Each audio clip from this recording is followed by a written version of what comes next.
Kaepernick's faux moral outrage. This is what we think of you, Kaepernick. From the crappier quarterbacks in the NFL. Colin's white half is trying to oppress his black half. How long until the NFL bans the police from its stadium? Disrespected the flag. You ever on a plantation? Say, get that son of a bitch off the field.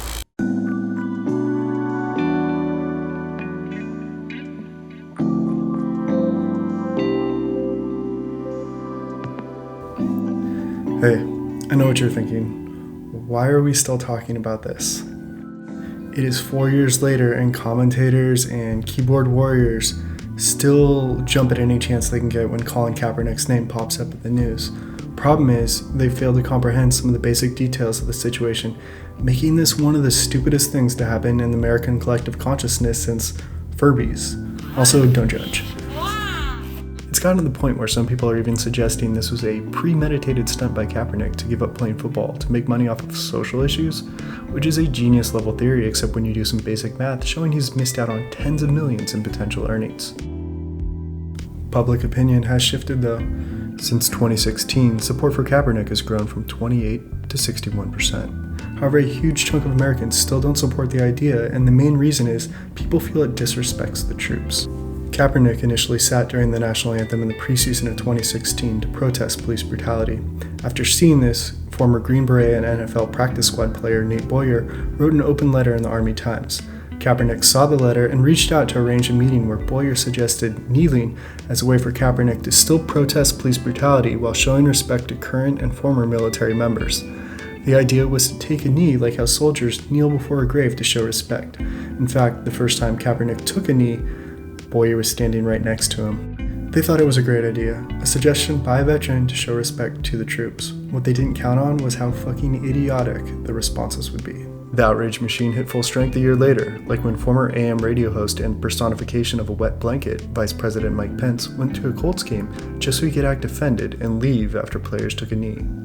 He didn't even stay for kickoff. He already had a statement prepared, and the whole thing was a PR stunt costing taxpayers over $250,000. Kaepernick took a knee for the remainder of the season, and after the final game of 2016 was told he was being released. He's been blackballed by the NFL, resulting in an out-of-court settlement in 2019, and hasn't played a down of football since. In the meantime, 115 other quarterbacks have been signed and 47 have been drafted, which includes quarterbacks like Josh McCown, who was born during the Carter administration and signed with the Eagles this season. Some of you still might be upset about him disrespecting the national anthem by protesting, which seems reasonable because the national anthem is about America. It isn't racist. Is it? Well, the national anthem isn't just a little bit racist. It's a lot of it racist. Most of us know the first verse of the national anthem, which is about blowing shit up and some guy being stoked the flag made it through a battle during the War of 1812. But the national anthem also has second, third, and fourth verses, which are about things like the foul pollutant feet of refugees and the act of murdering slaves who sought their own freedom. But you know, slave rhymes with home of the brave, so they just rolled with it. Then we get to the guy who wrote the lyrics for the national anthem, Francis Scott Key. Key fancied himself as a poet/lawyer, which is exactly as lame as it sounds. Key was a hardline anti-abolitionist who fought to preserve the tradition of slavery and was a leader in the ACS, an early segregationist group that lobbied to uproot free blacks from their homes and deport them to a different continent. Key also owned slaves, but he didn't inherit them. He just up and started buying them one day because he liked the idea so much. And as a lawyer, he fought to limit free speech of abolitionists through legal gag orders. So yeah, the guy who wrote the national anthem was racist, owned slaves, and hated the First Amendment. Which is when we get to what has to be the dumbest part of this whole thing. Francis Scott Key only wrote the lyrics. The melody of the national anthem isn't even American. The music was composed by an Englishman, John Stafford Smith, for a gentleman's society in London and published in 1778, which, if you carry the two, was during the Revolutionary War. So a song written by an enemy of the United States at the time.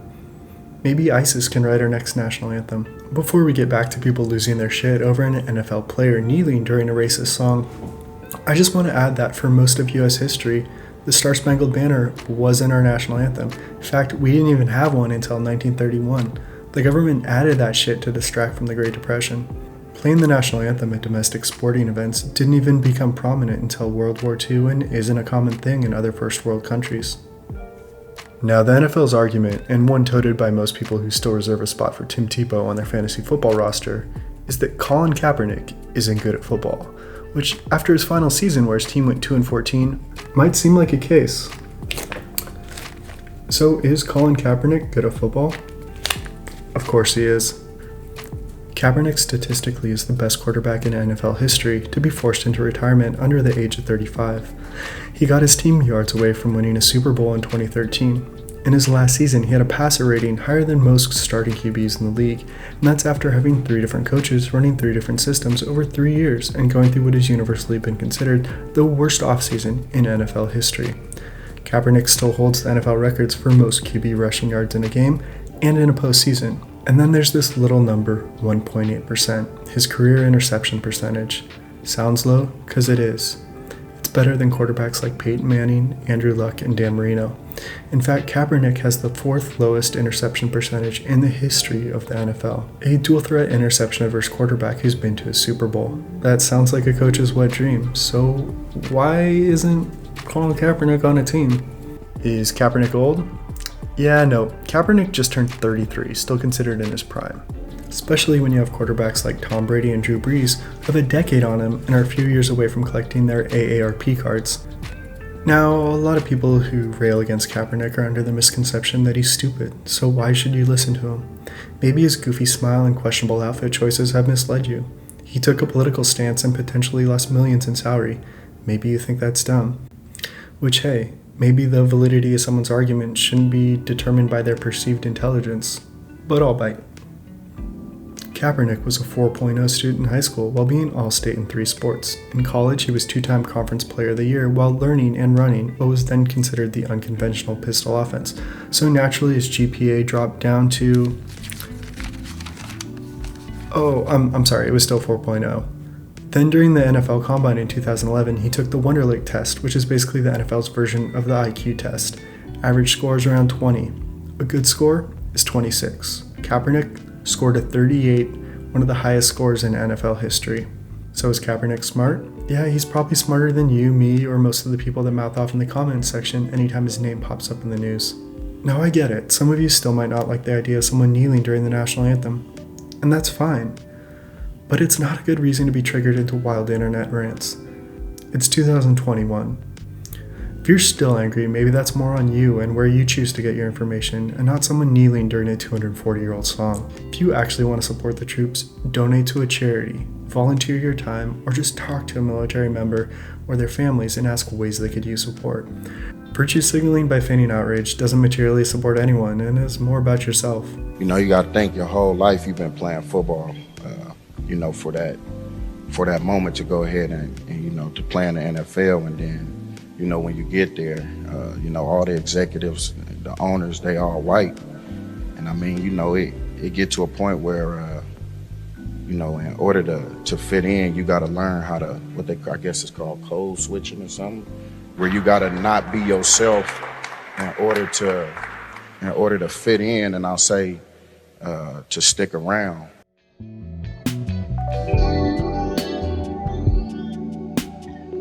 Thank you for watching. I just want to apologize if my tone got out of hand or my anger got the best of me.